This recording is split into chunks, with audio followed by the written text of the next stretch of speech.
When I'm thinking about leadership, and I too am a student of very modern history, I'm looking at Kevin McCarthy. I'm thinking about perhaps how Speaker Johnson is looking at what happened to Kevin McCarthy. I'm also remembering the blowback that Senate Minority Leader Chuck Schumer got back in March when he switched and ended up voting for the continuing resolution. And he had to really essentially do an apology tour.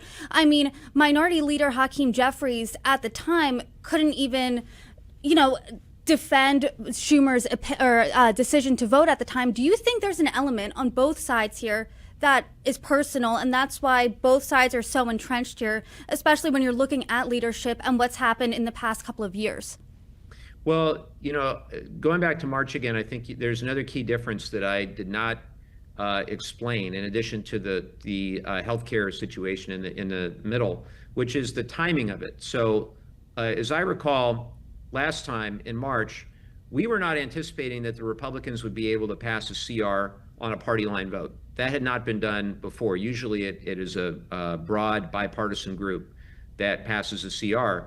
But because that March CR was not a clean CR, it was not in accordance with the December numbers, as I said, and it had extraneous priorities of this administration. So we would not support it as the House Democrats.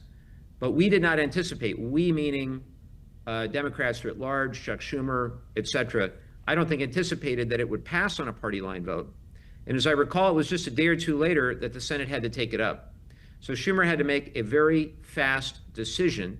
I disagreed at the time with that decision. I was very vocal about it, went on plenty of TV and said that I disagreed with it, that I felt that we should have stood and fought then against the recklessness and lawlessness of Doge at the time, and the havoc that Doge was wreaking on the federal government.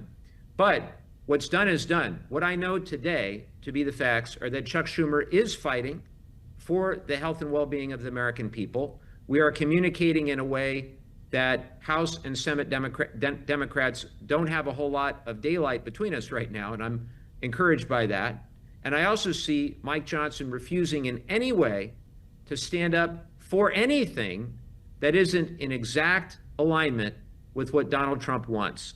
And the last I checked, Article 1 of the Constitution gives Congress the power of the purse, not the President of the United States.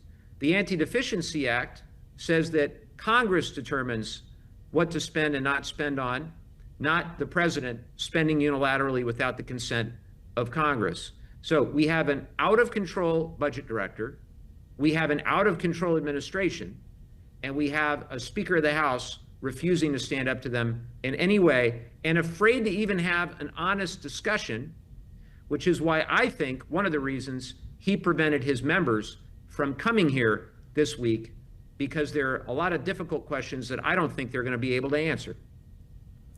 I'm curious where we go from here, because a government shutdown affects everybody, whether you're directly not getting a paycheck. I'm even thinking next week, and this is so a non-issue, I'm going on a flight. Will TSA, will getting onto the plane, will that be an issue? But it affects everybody, and I'm curious, how long do you think this is going to last? I'm optimistic that you're saying that there are conversations, perhaps quietly, between Republicans and Democrats in the House, but is this going to drag on for just a few days? Will it go even longer? I remember in the Trump administration, the first one, that saw the longest government shutdown with 35 days. I mean, where do we go from here? How long can we expect this to last? It's ultimately up to the President of the United States, Brittany, because all those years ago when he was Citizen Trump, he said back then in 2013, it's up to the president. The pressure's on the president to bring the people into the room and to make the deal. And he also said back then, and I'm paraphrasing, that, in the future, nobody's going to remember what the Congress did. They're going to remember what the president did. And Donald Trump was right about all of that back then. What he's doing now is, I give him credit for at least bringing the people into the room, begrudgingly, after rescheduling the meeting.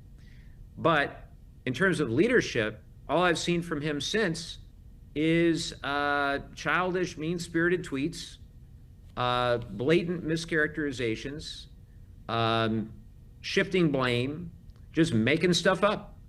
And I think that this will end when the President of the United States actually wants to negotiate, when he actually wants to show that he can make a deal. Because look, we want a deal. We're not talking about anything unreasonable. We're talking about protecting the health care of millions of Americans. We're talking about American citizens. Next year, they're going to lose their health care because they can't afford it anymore.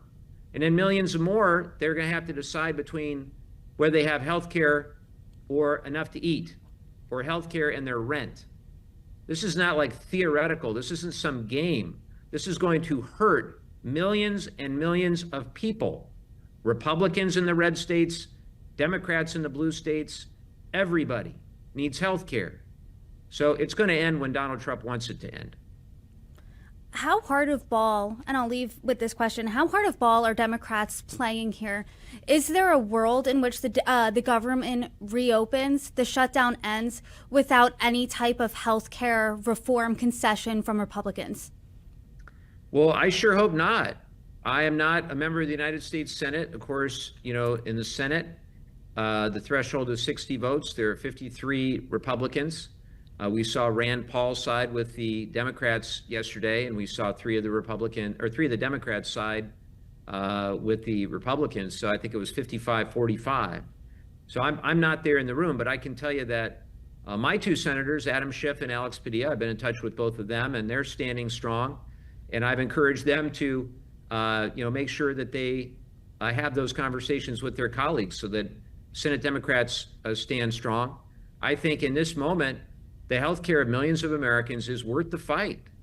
And that's a fight I'll have until, we have a resolution that protects the health and well-being of all those people who are going to be priced out of the market next year.